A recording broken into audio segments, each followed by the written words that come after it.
Un gusto saludarlos. Creo que hemos saludado a casi todos, pero bueno, eh, sean bienvenidos. Nuestro saludo a los hermanos allí en Baigorria, como bien decía Esteban, trabajando allí. Más que nada me toca a mí el área de la enseñanza. Esta mañana estábamos con la escuela dominical, con la clase de jóvenes, viendo varios temas, me hacen transpirar, los chicos preguntan mucho, eso es muy bueno, quieren saber y siguen las clases y eso está lindo. Y la otra es, tenemos reuniones especiales que hacemos jueves por medio y entonces las hermanas preparan siempre unas ricas pizzas o lo que sea. La otra vez hicieron pastelitos y que vienen tortas fritas, ¿no? De todas las variedades que había. Así que yo no sé si van por la comida o van por la enseñanza, pero el hecho que vienen, y eso está bueno y es un lindo tiempo. Y se han sumado hermanos de otros lugares y esto enriquece. Pero la verdad es que, hablando de este tema, nosotros tenemos varios estudios. Yo quisiera compartirles algo. Este año habíamos arrancado, vimos varios jueves sobre lecciones fundamentales de la Biblia, y hoy quiero compartirles una que está allí en la epístola de Efesios y en Primera Corintios. Pero antes quiero comentarles una anécdota, no una anécdota, sino un repaso de la historia. Cuando cantábamos esto de la bondad de Dios, uno va pasando los años, empieza a mirar para atrás, cuando el Señor nos convocó a servirle, gracias, hace varios años, yo no me acuerdo, creo, ya pasé los 50 años de predicador, así como me ven ustedes, soy un pibe, pero allí estaba. Creo que, no sé, creo que lo he comentado, pero a los 13 años comencé a predicar el Evangelio y a los 15 me di cuenta que no era creyente. Estaba comentando algo que no era del Señor. Y entonces tuve una crisis de fe, un predicador en mi pueblo, ahí en Concordia, Entre Ríos, un predicador que no sé quién era, pero predicó muy bien. La verdad que no recuerdo su nombre, pero invitó a recibir a Cristo y allí yo, en realidad no lo hice en la iglesia, sino después, cuando llegué a la casa de mi abuela, donde estaba parando, me entregué a Cristo en la cama de ella, ¿no?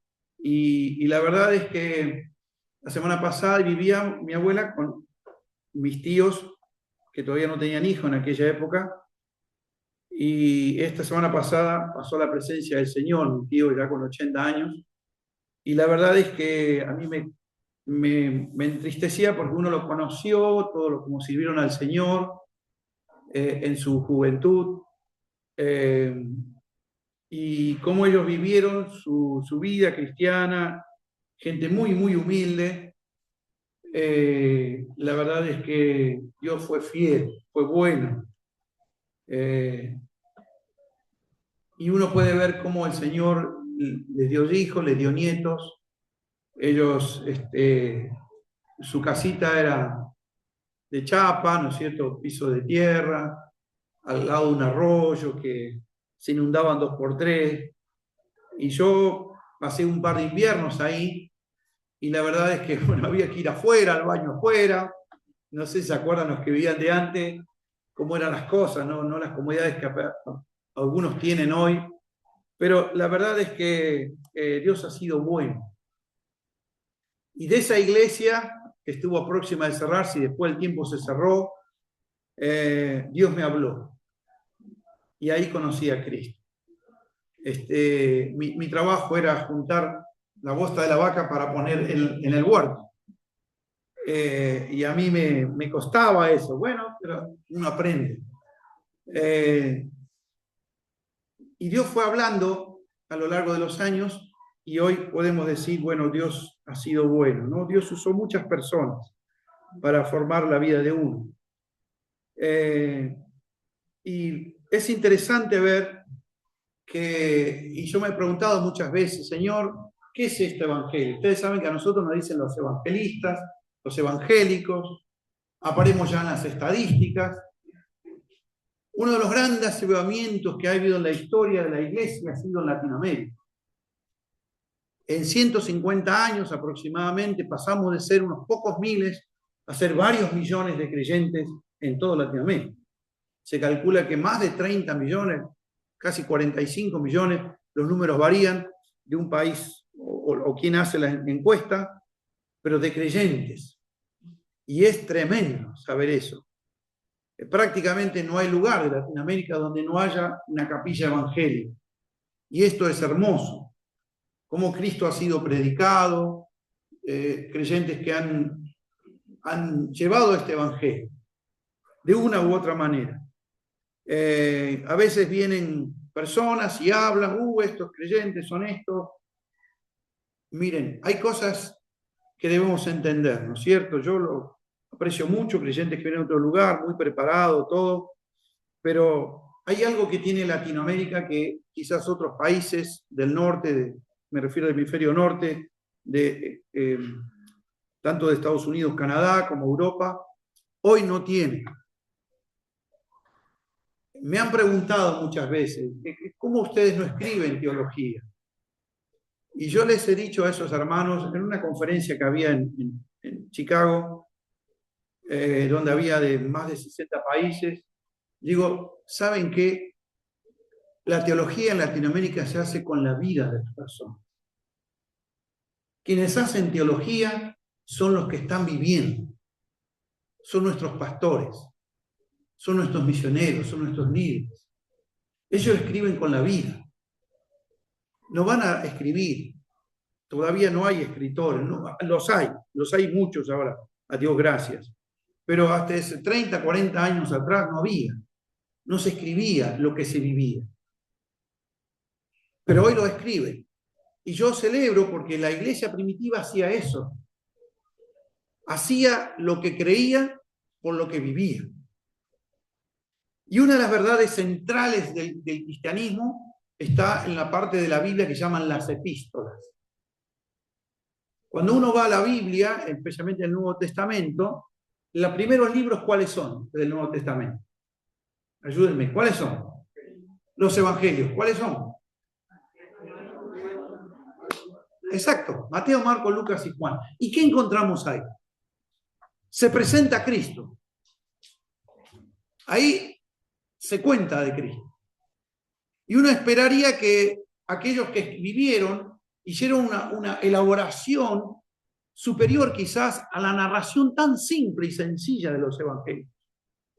Y yo me he preguntado, y estas cosas que compartíamos, nosotros estudiamos este tema, cómo es la doctrina en el Nuevo Testamento, cómo se desarrolló, ese fue mi tema por varias clases, y yo les digo, ellos escribieron y nos cuentan tal como ellos vieron al Señor. No hay una elaboración que uno puede pensar de una biografía, quizás como la que puede escribir León Tolstoy o Dostoyevsky, con grandes obras, o El Quijote. No, es una manera muy simple. Lo contaron como ellos lo vivieron, como ellos se encontraron con Cristo. Lo encontraron cuando comían en la casa, cuando iban por la calle, cuando se acercaban al templo, o cuando se enfrentaban a las situaciones que nosotros vivimos. La muerte, la vida, la enfermedad, el conflicto familiar, las peleas por una herencia, no sé.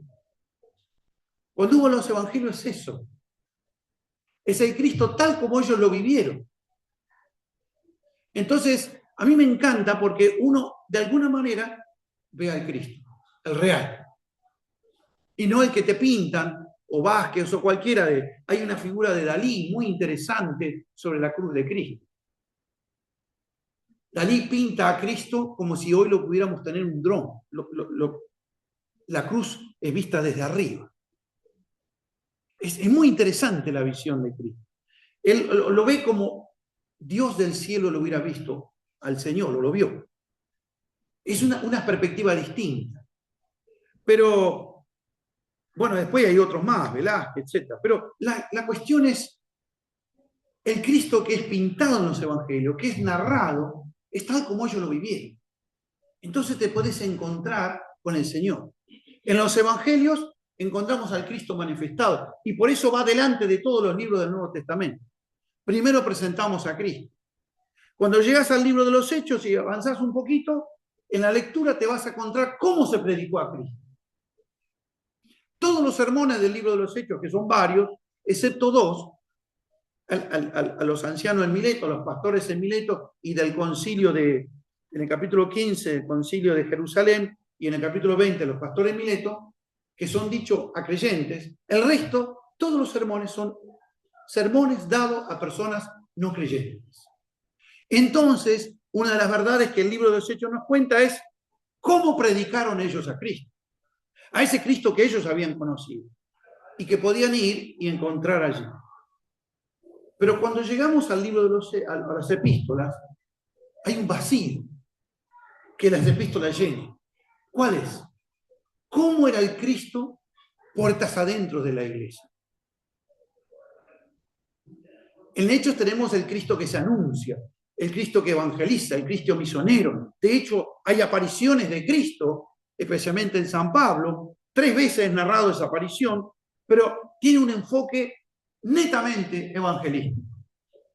Pero las epístolas nos enseñan el Cristo que era predicado puertas adentro, que era enseñado, era vivido en comunidad. Ese es el Cristo que aparece, pero es un Cristo que está ausente, que vive en el recuerdo de aquellos que fueron testigos. Por eso decíamos en la cena, nosotros no vivimos por la fe de Pedro o de Juan, vivimos por el testimonio de ellos. Ellos nos contaron ese Cristo. El Cristo que murió, pero también resucitó. El Cristo que estuvo con ellos, pero que ahora ascendió a los cielos y los espera y que pronto volverá. Entonces la fe de aquellos que se hubieron transformado y entendieron todo, que al principio no entendían, porque ellos se encontraron con un Cristo resucitado que habían abandonado en la muerte. Lo abandonaron cuando Cristo murió. Que ellos no esperaban ni que Cristo muriera ni que Cristo resucitara. Ninguna de las dos cosas esperaban. Sino que esperaban la redención de Israel. O sea que él iba a ser el libertador, como lo fue Moisés. Pero eso los tomó por sorpresa. Y ellos abandonaron al Cristo. ¿Dónde? En la cruz. Y cuando él se apareció, ellos no lo esperaban. Así que aquellos que nos dicen, che, no, el testimonio de los evangelios es parcial porque es de aquellos que creían. No, ellos no creyeron que Cristo iba a resucitar. Y cuando se desapareció, entonces ahí recién. Es más, ellos no creyeron que Cristo resucitó. Lo vieron. Nosotros creemos porque no lo vimos. ¿Se entiende la diferencia? Ellos lo vieron. Y por eso, ¿y dónde vemos la diferencia? A Tomás, ¿se acuerdan a Tomás? Tiene que no seas incrédulo sino creyente. Porque él no lo había visto. Este es el primer creyente, Tomás, lleno de dudas, pobre, qué ironía. Pero ahí estaba. Y Tomás nos representa a todos nosotros. Esto es algo tremendo. Ahora está ahí. Ellos testificaron. Puertas adentro, en las epístolas nos cuentan el Cristo que ellos tenían. Y está lleno de riquezas y variantes. Pero hay una verdad, quizás una de las centrales, que quiero mostrarles. Debe haber más, pero yo rescato esta. Efesios 1:10. Dice el apóstol San Pablo, allí, Efesios 1:10, de reunir todas las cosas en Cristo. Este es el misterio de su voluntad. Qué notable esto. Uno encuentra esta frase dentro de una frase tan larga, una frase griega, una frase, una construcción gramatical compleja, pero una de las cosas que dice el apóstol San Pablo ahí, una de las cartas cumbres, porque va subiendo en la experiencia cristiana, y les habla de reunir todas las cosas en Cristo. Y miren este otro texto en 1 Corintios capítulo 1, versículo 30. 1 Corintios 1:30. Mas por él estáis vosotros en Cristo Jesús. Miren, hay varias cosas que uno puede tener en la vida. Uno puede tener propiedades, puede tener trabajo, puede tener salud, puede tener familia. Son cosas que tenemos. Pero la cuestión, este es algo diferente. Esto es algo que somos. Esto es algo que somos. Somos en Cristo. Ustedes están en Cristo. Esta es una realidad revolucionaria. No solamente la novedad impacta, sino que la experiencia de esos hombres nos muestra, esos hombres y mujeres que siguieron a Cristo y que nos cuentan acerca de Cristo y nos abren las puertas de sus iglesias para mostrarlo cómo ellos vivían a Cristo, un Cristo ausente, materialmente no se le veía, corporalmente no estaba, pero hay algo maravilloso. La gran verdad del cristianismo es que nosotros estamos en Cristo y Cristo en nosotros. Esto es lo esencial, de reunir todas las cosas en Cristo. Este es el gran plan y propósito de Dios. Hace no mucho, alguien que ustedes conocen, que está en Turquía, Leo Pérez, un tipo muy inquieto, muy inteligente, me dice, quiero que estudiemos, dice, y te dejo este encargo. Y me quedó a mí grabado y estoy tratando de aprender y contestar la pregunta que me hizo. ¿Qué es ser cristiano? Él se mueve en un mundo musulmán. Quiero hablar sobre la identidad del cristiano. Acá encontré una beta. Ser cristiano verdadero, estar en Cristo. Miren, cuando la Biblia dice esto, nos está diciendo de que ahora nosotros tenemos un tipo de experiencia de vida que no la tiene ningún otro. Permítame que acuda a mi apunte para decirlo. Sobre esta idea principal es la que descansa la totalidad doctrinal o la creencia que los cristianos tenían. Lo vital es que están en Cristo y Él está en ellos. Miren, cuando uno va al Antiguo Testamento, uno ve la experiencia de los creyentes del Antiguo Testamento muy exterior. Van a un templo para adorar, van a un lugar para ofrecer sacrificios, consultan a un sacerdote que los guía en su experiencia espiritual, tienen profetas de afuera que les hablan, tienen muchos signos exteriores que alimentan su fe y sostienen su vida cristiana, o en este caso la vida piadosa del Antiguo Testamento. Es una vida de exterior. Pero cuando uno llega al Nuevo Testamento, lo importante no es lo que pasa afuera. El cristianismo es lo que pasa acá. El Señor le dice, ustedes adoran en este lugar, no hace falta ni ir al monte ni a Jerusalén. Es espiritualmente la cosa. Cuando habla de la salvación, no es algo que pueda auxiliarme a un sacerdote humano que está ahí a la entrada ofreciendo un sacrificio en el santuario terrenal. No. Ya eso ocurrió en la cruz y el creyente ahora mira hacia el cielo, el santuario celestial, donde está Cristo. El creyente entonces ya no necesita signos exteriores. No hay nada. Todo lo que tiene está acá, en su corazón. Cristo en vosotros, la esperanza de gloria. El cristianismo fundamentalmente es eso. Es una experiencia de interioridad. Cuando uno ve la teología bíblica que los creyentes han desarrollado, si decimos de alguna manera, en la iglesia primitiva, no era tanto un sumario, un manual, punto 1, punto 2, y que a mí me aterra ver en las teologías que suelo leer, tan abstracto, discusiones de ideas, porque el artículo porque el verbo lo otro. ¿Dónde está Dios en todo eso? No era esto un manual de creencias. La teología que los creyentes tenían era experiencia de vida. Era Dios en ellos. No estamos hablando de cuestiones abstractas. Eran bien concretas. Era lo que ellos tenían, lo que ellos creían, lo que ellos abrazaban, lo que ellos tenían cada día. Esto es algo notable. Podía pasar lo que pasaba, persecuciones, hambres, desnudez, lo que pasaba. ¿Pero y por qué seguir adelante? Cristo está en mi corazón. Y yo estoy en Cristo.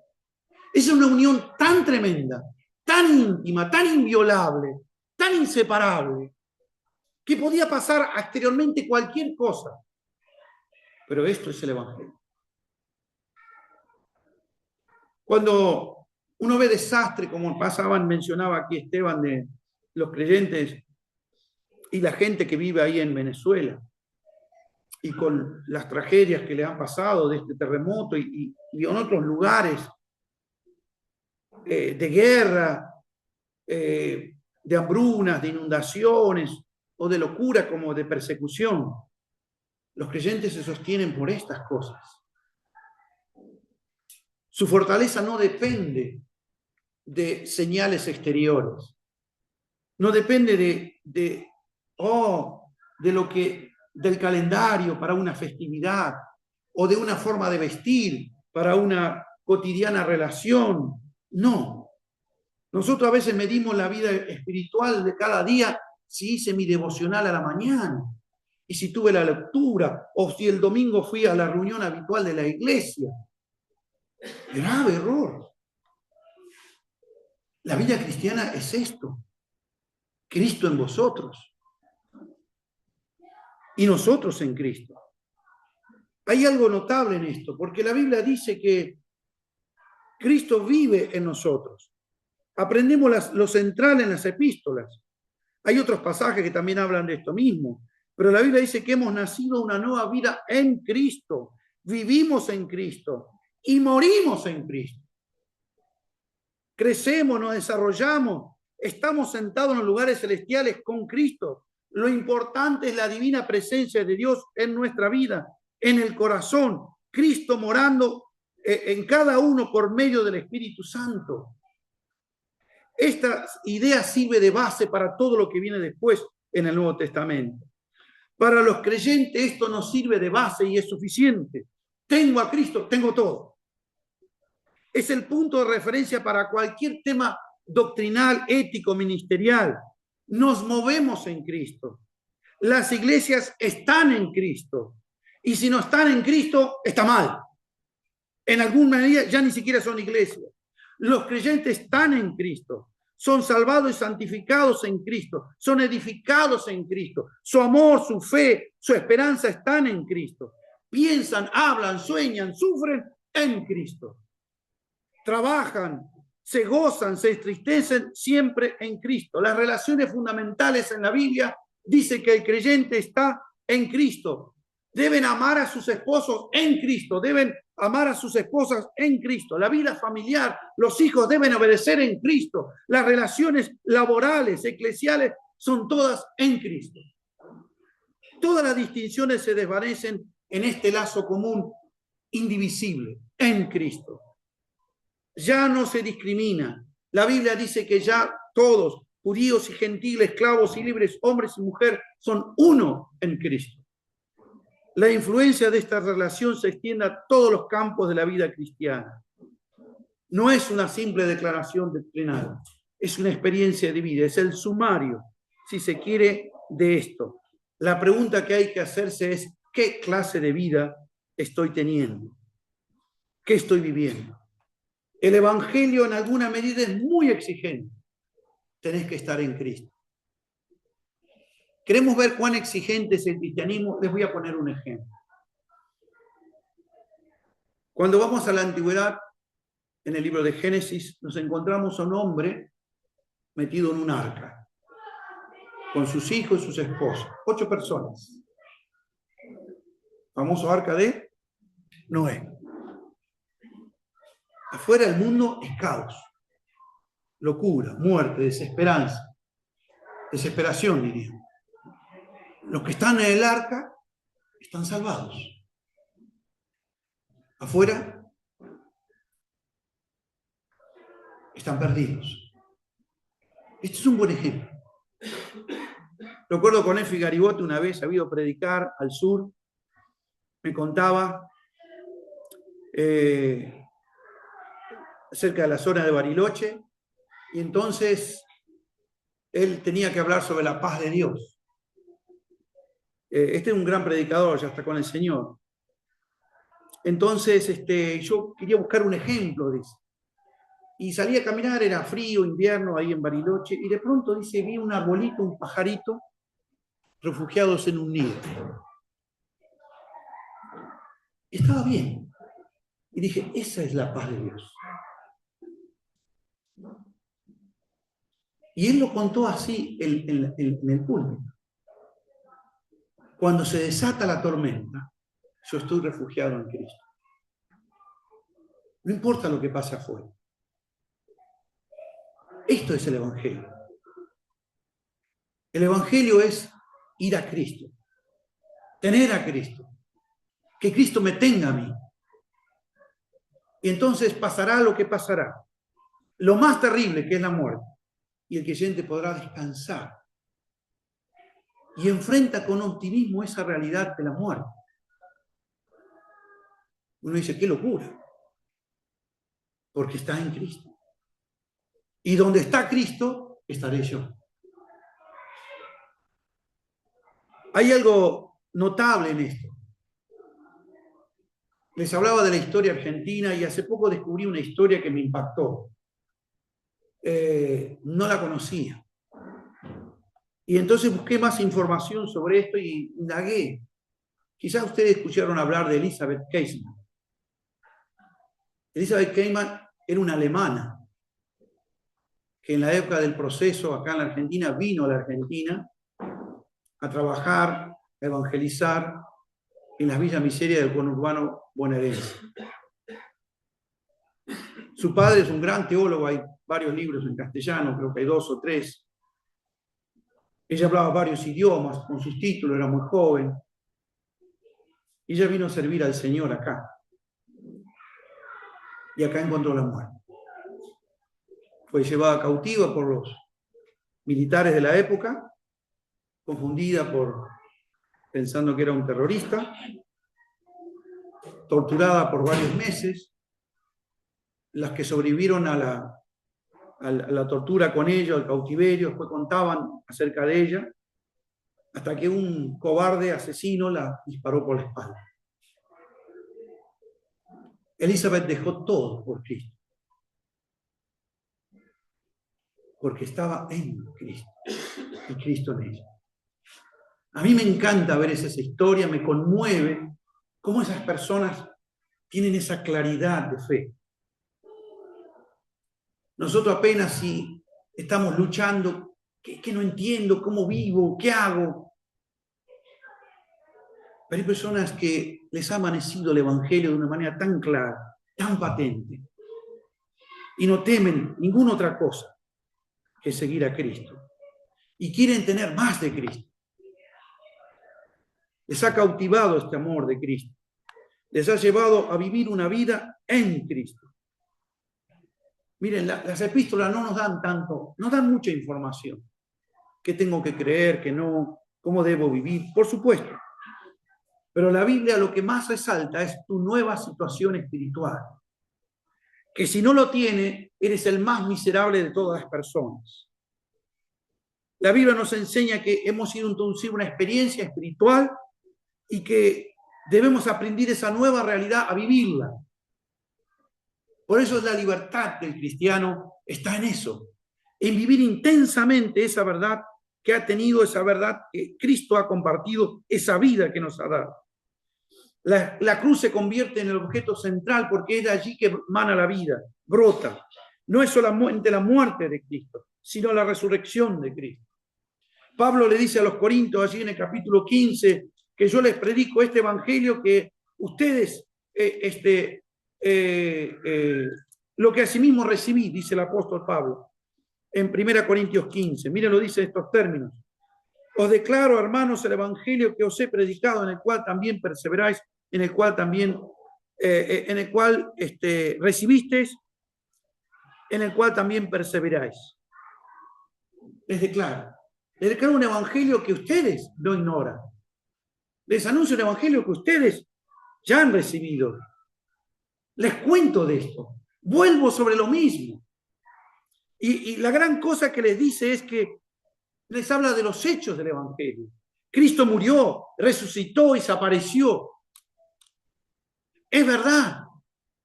Esto es lo que les cuento. Ahora, Pablo no estuvo en ese momento allí. No fue del grupo de los 12 iniciales que fue testigo. Quiso Dios que fuera un hombre con otra experiencia, de otro perfil, para hablar de estas cosas. Pero él da sus 13 cartas brillantes, desde Romanos hasta Filemón. El eje que cambia todo el enfoque es hebreo, porque cuando ordenaron los libros del Nuevo Testamento no sabían dónde meter hebreo. Dijeron, vamos a meter el Corpus Paulino, todas las cartas, esto lo cuenta Eusebio de Cesarea, y meten hebreos, porque algunos pensaban que era de Pablo. Hasta la 1909, la versión que yo me crié cuando, en la década del 60, se atribuía a Pablo. Ahí tengo la Biblia todavía. Es Hebreos. Cierra. Hebreo nos cuenta que hay algo nuevo. Todo lo viejo pasó. Todo lo que dijo Pablo es cierto. Y después vienen las cartas de los que sí estuvieron con el Señor. ¿Quiénes son? Santiago, Pedro, Juan y Judas. Santiago y Juan, medio hermanos del Señor. Pedro y Juan, los más íntimos del Señor. Y ponen el sello de todo lo que escribió Pablo. Es más, Pedro comenta que Pablo era un hombre extraordinario. Y escribió cosas que algunos tuercen, no que él tuerce, que otros tuercen. Que son difíciles de entender. Pobre Pedro no era un tipo muy preparado. Pero sí podía sentarse y como colega del cuerpo apostólico puso el sello. Sí, todo lo que él escribió es verdad. Judas dice lo mismo, la fe una vez dada a los santos. Juan dice lo mismo, la unción que os enseña, todo, certifican todo lo que viene después de Pablo, tiene el sello de aprobación de los apóstoles. Es algo curioso.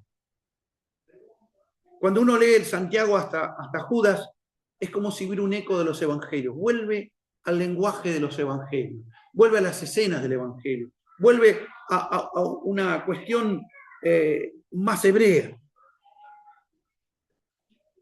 Pero es a Pablo quien se le da esta gran verdad, hermano, el misterio más grande de reunir todas las cosas en Cristo. Y quiero terminar con esta aplicación, esta reflexión. Yo no sé ustedes, pero cuando yo vi esta dimensión con que Pablo presenta la experiencia cristiana, estoy en Cristo y Cristo está en mí. Para mí es suficiente. Es algo inmenso lo que Pablo está diciendo. Pablo está diciendo que nada le falta, hermanos. Pueden ser iglesias carentes, pequeñas, olvidadas en algún rincón del mapa, quizás sin grande despliegue, con pocos dones, pero están en Cristo. Esto es lo que cuenta. Y Cristo está en ustedes. Esto es lo que vale. Y cuando uno enfrenta la hora de la muerte, que de alguna manera los riesgos están ahí o hasta que el Señor venga, el creyente lo hace con la certeza de esto. Donde está Cristo y cómo está siendo tratado Cristo y cómo lo es, yo también corro con la misma suerte. La unión vital del creyente con Cristo no es una cuestión neutra, sino que produce gran gozo y alegría en el creyente. Cuando entendemos cosas como esta, descubrimos que la verdad del Señor, aquella oración que elevó en Juan capítulo 17, se ha contestado. Que ellos sean uno como nosotros somos uno. Tremendo. Dios dijo, sí, amén. Ahora están en Cristo. Cristo es la cabeza y ustedes son el cuerpo. Están indisolublemente unidos. Cristo es el fundamento y nosotros somos la casa que está unido a ese fundamento. Cristo es como la semilla que es volcada y nosotros somos la gran cosecha de esa misma semilla. ¿Se entiende, hermano? La grande figura, y podríamos seguir, la grande figura de la Biblia para mostrarnos esta realidad espiritual. La gran pregunta que nos hacemos es, ¿qué es de mí? ¿Estoy en Cristo? ¿Cómo puedo hacer esto? Si estoy lejos de Cristo, si soy ajeno a esta persona, si soy un desconocido ante él? ¿Qué gran peligro tienes en tu vida? Mire, eso es lo que le dijo a la gran iglesia de la Odisea. Cristo está afuera, no está dentro. Puedes estar en una iglesia, puedes ir a una capilla, puedes venir al domingo, puedes andar con tu Biblia, hasta puedes decir oraciones, hasta puedes predicar como yo predicaba, pero no estás en Cristo. Tremendo. Tremendo. Así que la conmoción que debemos tener en este momento es si estoy en Cristo. Y eso es solamente creyendo en Él. Es aceptándolo como el Salvador. El otro día leía a un tal Carson, que es un capo en Biblia en Estados Unidos, y dijo algo que me gustó. El Evangelio no es algo que nosotros hacemos. Las buenas noticias son lo que Él ha hecho por nosotros. El Evangelio consiste en saber lo que Dios ha hecho por nosotros. Que lo único que tenemos que hacer es recibirlo. Creer. Yo no sé ustedes, pero es probable que ahí en la clase de niños haya más fe que acá. ¿Les molesta que les diga eso? Es posible. Es posible que ellos hagan así. Hoy nuestro nieto mayor nos decía a la abuela, no pude ir a la iglesia porque se sentía mal, le dolía la panza. Él estaba como diciendo, perdón que no pude ir. Es algo que conmueve. Es muy sencillo su fe. 6 añitos. Tienes que creer así. Confiar plenamente en este Evangelio. Cristo en vosotros. Y nosotros en él. Que el Señor los bendiga. Amén.